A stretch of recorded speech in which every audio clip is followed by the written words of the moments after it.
ಕಾವೇರಿ ಕೊಳ್ಳದಲ್ಲಿ ಮಳೆಯ ಪ್ರಮಾಣ ಇಳಿಕೆ ಆಗ್ತಾ ಇದೆ. ಇನ್ನೊಂದು ಕಡೆಗೆ ಕೆಆರ್ಎಸ್ ನಿಂದ 1.72 ಲಕ್ಷ ಕ್ಯೂಸೆಕ್ ನೀರನ್ನ ನದಿಗೆ ಹರಿಬಿಡಲಾಗಿದೆ. ಶ್ರೀರಂಗಪಟ್ಟಣದ ಐತಿಹಾಸಿಕ ವೆಲ್ಸ್ಲೆ ಸೇತುವೆ ಬಳಿ ಸಾಕಷ್ಟು ಅವಾಂತರ ಇದರಿಂದ ಕಾರಣ ಆಗಿದೆ. ಕಾವೇರಿ ಆರ್ಭಟಕ್ಕೆ ರಸ್ತೆ ಹಾಗೂ ಸೇತುವೆಯ ತಡೆಗೋಡೆಯೇ ಕೊಚ್ಚಿಕೊಂಡು ಹೋಗಿರೋದ್ರ ಬಗ್ಗೆ ಮಾಹಿತಿ ಲಭ್ಯ ಆಗ್ತಾ ಇದೆ. ನೋಡಿ, ಬಹಳ ದೊಡ್ಡ ಪ್ರಮಾಣದಲ್ಲಿ ಕಳೆದ 3 ವರ್ಷಗಳಲ್ಲಿ ಇಷ್ಟು ದೊಡ್ಡ ಪ್ರಮಾಣದಲ್ಲಿ ನೀರನ್ನ ನದಿಗೆ ಹರಿಬಿಟ್ಟಿರಲಿಲ್ಲ. ಸೊ 1.72 ಲಕ್ಷ ಕ್ಯೂಸೆಕ್ ನೀರನ್ನ ಹರಿಬಿಟ್ಟಿರೋದ್ರಿಂದ ತಡೆಗೋಡೆ ಅಲ್ಲಿ ನಾಶ ಆಗಿದೆ.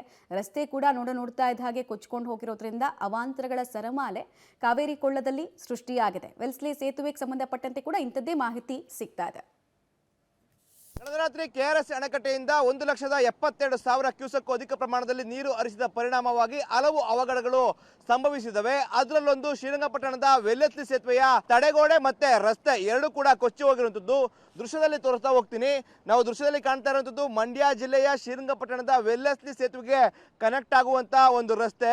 ಈ ರಸ್ತೆ ಸಂಪೂರ್ಣವಾಗಿ ಕೊಚ್ಚಿ ಹೋಗಿರುವಂಥದ್ದು, ಜೊತೆಗೆ ಕಾವೇರಿ ನದಿಗೆ ಅಡ್ಡಲಾಗಿ ಕಟ್ಟಿದಂತ ತಡೆಗೋಡೆಯು ಕೂಡ ಸಂಪೂರ್ಣವಾಗಿ ಕೊಚ್ಚಿ ಹೋಗಿರುವಂತಹ ದೃಶ್ಯಾವಳಿಗಳನ್ನ ಗಮನಿಸ್ತಾ ಹೋಗ್ಬೋದು. ಕಳೆದ ರಾತ್ರಿ 1,72,000 ಕ್ಯೂಸೆಕ್ ನೀರನ್ನ ಕೆಆರ್ಎಸ್ ಡ್ಯಾಂನಿಂದ ಹರಿಬಿಟ್ಟ ಪರಿಣಾಮವಾಗಿ ಈ ರೀತಿಯಾದಂಥ ಅವಾಂತರ ಸೃಷ್ಟಿಯಾಗಿದೆ. ಸಂಪೂರ್ಣವಾಗಿ ಡಾಂಬರ್ ರಸ್ತೆ ಒಂದ್ ಕಡೆ ಕೊಚ್ಚಿ ಹೋಗಿದೆ, ಜೊತೆಗೆ ಇಲ್ಲಿ ಹಾಕಿದಂತಹ ಎರಡೂ ಬದಿಯ ತಡೆಗೋಡೆಯು ಸಹ ಕೊಚ್ಚಿ ಹೋಗಿರುವಂತಹ ದೃಶ್ಯಾವಳಿಗಳನ್ನ ಗಮನಿಸ್ತಾ ಇರುವಂಥದ್ದು.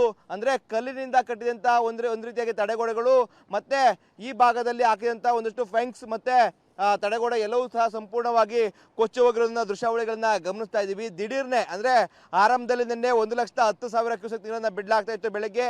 ಅದಾದ ಬಳಿಕ 1,50,000 ನೀರು ಬಿಡಲಾಗ್ತು. ಇದಾದ ನಂತರವಾಗಿ ಸಂಜೆ 7 ಗಂಟೆ ನಂತರ 1,72,000 ಕ್ಯೂಸೆಕ್ ಅಧಿಕ ಪ್ರಮಾಣದಲ್ಲಿ ನೀರು ಬಿಟ್ಟಂತ ಪರಿಣಾಮವಾಗಿ ಈ ರೀತಿಯಾದಂಥ ಘಟನೆಯಲ್ಲಿ ಜರುಗಿದೆ. ಈ ದೃಶ್ಯ ನಾವು ನೋಡ್ತಾ ಇರುವಂಥದ್ದು ಶ್ರೀರಂಗಪಟ್ಟಣದ ವೆಲ್ಲೆಸ್ಲಿ ಸೇತುವೆಗೆ ಕನೆಕ್ಟ್ ಆಗುವಂತ ಒಂದು ರಸ್ತೆ ಇದೀಗ ಸಂಪೂರ್ಣವಾಗಿ ಕೊಚ್ಚಿ ಹೋಗಿದೆ. ಜೊತೆಗೆ ನಾನು ಮತ್ತೊಂದು ದೃಶ್ಯದಲ್ಲಿ ತೋರಿಸ್ತೀನಿ.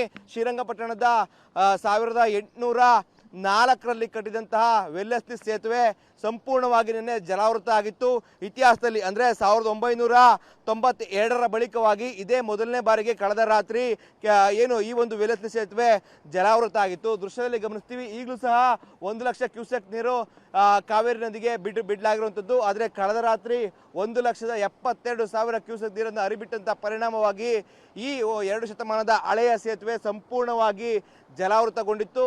ಈಗಾಗಲೇ ಕಳೆದ 1 ವಾರ 10 ದಿನಗಳಿಂದಲೂ ಸಹ ಈ ಒಂದು ಸೇತುವೆಗೆ ಪ್ರವೇಶವನ್ನು ನಿರ್ಬಂಧ ಮಾಡಲಾಗಿದೆ. ಯಾರು ಸಹ ಸಂಚಾರ ಮಾಡುವಂತಿಲ್ಲ, ಯಾಕಂದ್ರೆ ತುಂಬಾ ಹಳೆದಾದ ಸೇತುವೆ. ಹಾಗಾಗಿ ಯಾರು ಕೂಡ ಓಡಾಡಬಾರ್ದು. ಒಂದು ಮುನ್ನೆಚ್ಚರಿಕಾ ಕ್ರಮವಾಗಿ ಜಿಲ್ಲಾಡಳಿತ ಈ ರೀತಿಯಂತ ಕ್ರಮವನ್ನು ವಹಿಸಿತ್ತು. ಆದರೆ ಕಳೆದ ರಾತ್ರಿ ಬಂದಂತ ಅಪಾರ ಪ್ರಮಾಣದ ನೀರಿಂದಾಗಿ ಸಂಪೂರ್ಣವಾಗಿ ವೆಲ್ಲೆಸ್ಲಿ ಸೇತುವೆ ಜಲಾವೃತ ಆಗಿತ್ತು. ಜೊತೆಗೆ ಇಲ್ಲಿ ಒಂದಷ್ಟು ಅವಘಡಗಳು ಕೂಡ ಆಗಿರುವಂಥದ್ದು. ಒಟ್ಟಾರೆ ಹೇಳೋದಾದ್ರೆ ಕಾವೇರಿ ಜಲಾನಯನ ಪ್ರದೇಶದಲ್ಲಿ ಕಳೆದ 2 ದಿನಗಳಿಂದ ಭಾರಿ ಮಳೆ ಆಗಿತ್ತು. ಆ ನಿಟ್ಟಿನಲ್ಲಿ ಕಳೆದ ರಾತ್ರಿ ಕೆಆರ್ಎಸ್ ಅಣೆಕಟ್ಟೆಗೆ ಅಪಾರ ಪ್ರಮಾಣದ ಒಳ ಹರಿವು ಬಂದಂತ ಪರಿಣಾಮವಾಗಿ ಕೆಆರ್ಎಸ್ ಅಣೆಕಟ್ಟೆಯಿಂದ 1,72,000 ಕ್ಯೂಸೆಕ್ ಕೂಡ ಅಧಿಕ ಪ್ರಮಾಣದ ನೀರು ಬಿಟ್ಟಂತ ಪರಿಣಾಮವಾಗಿ ಈ ರೀತಿಯಾದಂಥ ಘಟನೆಗಳು ಜರುಗಿರುವಂಥದ್ದು.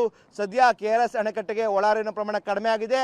ಅದೇ ನಿಟ್ಟಿನಲ್ಲಿ 1 ಲಕ್ಷ ಕ್ಯೂಸೆಕ್ ನೀರನ್ನ ನದಿಗೆ ಬಿಡಲಾಗಿರುವಂಥದ್ದು. ಸದ್ಯ ಕಾವೇರಿ ಆರ್ಭಟ ಸ್ವಲ್ಪ ಪ್ರಮಾಣದಲ್ಲಿ ಕಡಿಮೆ ಆಗಿದೆ ಅಂತಲೇ ಹೇಳ್ಬೋದಾಗಿರುವಂಥದ್ದು. ಕ್ಯಾಮರಾ ಪರ್ಸನ್ ವಿನೋದ್ ಜೊತೆ ರೋಹಿತ್ ದೇವರಹಳ್ಳಿ, ಪಬ್ಲಿಕ್ ಟಿವಿ, ಶ್ರೀರಂಗಪಟ್ಟಣ.